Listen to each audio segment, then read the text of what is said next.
pessoa. Mais uma questão para a gente, diz o seguinte: Pedro e João combinaram de lançar uma moeda 4 vezes. Pedro apostou que nesses 4 lançamentos não apareceriam 2 caras seguidas. João aceitou a aposta. Quem tem maior chance de ganhar essa aposta?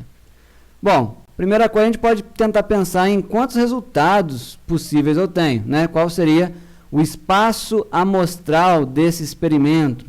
Qual é o conjunto de todos os resultados possíveis? Como eu vou jogar uma moeda 4 vezes, em cada lançamento eu tenho 2 possibilidades, ou cara ou coroa. Então a gente tem a seguinte situação: eu vou ter um primeiro lançamento, um segundo lançamento, um terceiro lançamento e um quarto lançamento. Então, como a gente já vem fazendo em análise combinatória, eu tenho um experimento aqui realizado em 4 etapas. Primeiro, e segundo, e terceiro, e quarto lançamentos.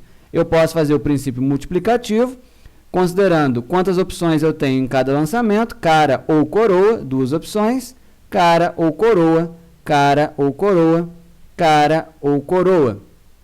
2 vezes 2 vezes 2 vezes 2, eu tenho 16 possibilidades.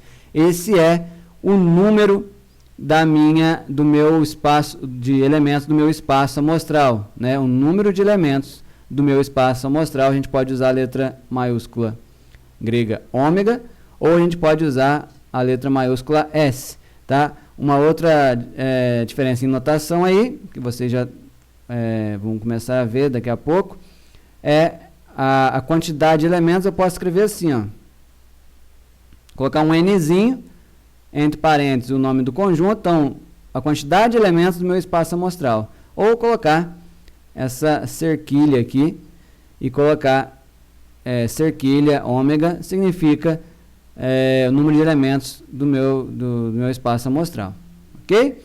Então, desses resultados todos, qual deles ou quais deles eu tenho uma vitória para o Pedro, ou seja, onde que eu não tenho 2 caras seguidas. A gente pode trabalhar organizando os nossos dados numa tabelinha, né? Porque são 16 resultados, até que dá para fazer num método aqui, que é simplesmente organizando esses dados. Então vamos colocar assim, vamos colocar K é a mesma coisa que coroa, e C vai ser cara, tá? Então, para o Pedro ganhar, não pode aparecer 2 caras seguidas. Então, vamos ver aqui o que é vantajoso para o Pedro. Para o Pedro, se sair tudo coroa, ele ganha. Concorda? Ou seja, se não sair nenhuma cara, 0 caras. E aí não vai sair 2 caras seguidas, obviamente. Se eu tiver apenas uma cara nos 4 lançamentos, eu também não vou ter 2 caras seguidas. Então, vou colocar assim, a cara poderia sair aqui no primeiro lançamento, no segundo, no terceiro ou no quarto. E no restante só sair coroa. Ou seja, se nos meus 4 lançamentos eu tiver apenas uma cara, significa que o Pedro ganha. Por quê? Porque não saiu 2 caras seguidas. Então aqui apenas uma cara nos meus resultados. E se saírem 2 caras, tem como o Pedro ganhar se saíram 2 caras? Ora, basta que elas não saiam de maneira seguida. Ou seja, se saiu cara no primeiro, ela só poderia aparecer ou aqui no terceiro lançamento, ou aparecendo cara no primeiro, ela aparecer no último lançamento. Porque se ela aparecer no primeiro e no segundo, eu tenho 2 caras seguidas e o Pedro perde. Então, aqui eu teria coroa, coroa, coroa, coroa. Agora, se sai aqui a cara no segundo lançamento, então eu poderia ter cara apenas no quarto lançamento. Porque se eu tiver no terceiro, sai 2 caras seguidas. E aqui, coroa, coroa. Não tem outro jeito de eu posicionar 2 caras de modo que elas não fiquem seguidas, né? Se eu colocar aqui no terceiro, aí eu só posso colocar no primeiro, que é o que eu já fiz aqui. Então essas são as condições para o Pedro ganhar quando saem duas caras. Beleza? Por que acontece? Vamos analisar outros resultados aqui, porque eu só analisei alguns dos resultados possíveis, né?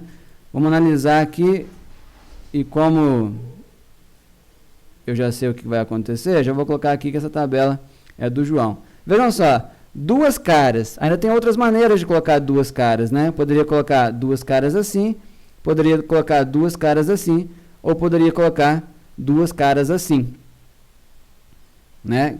São duas caras, mas elas aparecem seguidas, e aí nos outros lançamentos eu tenho coroa.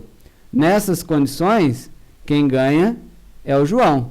O João, ele ganha quando aparecem duas caras e elas estão seguidas.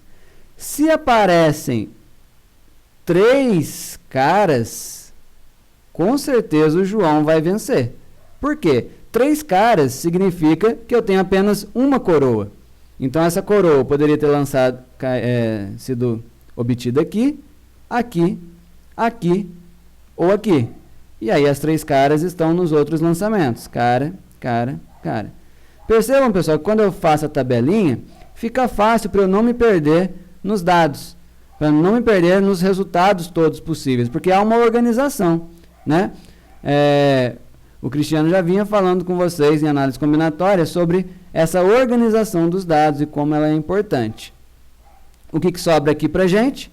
Sobra 4 caras, que obviamente o João ganha com 4 caras, porque vai aparecer duas caras seguidas.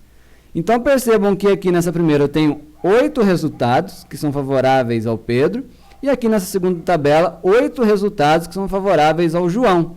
E eu tenho um total de 16 resultados. Portanto, eu listei todos os 16 resultados e na metade deles o Pedro ganha, na metade deles o João ganha. Então, quem tem mais chance de ganhar a aposta? Ninguém. Ambos têm a mesma chance de ganhar essa aposta aí de duas caras seguidas ou não no lançamento de uma moeda 4 vezes. Tá bom, pessoal? Espero que tenha ficado claro e até a próxima.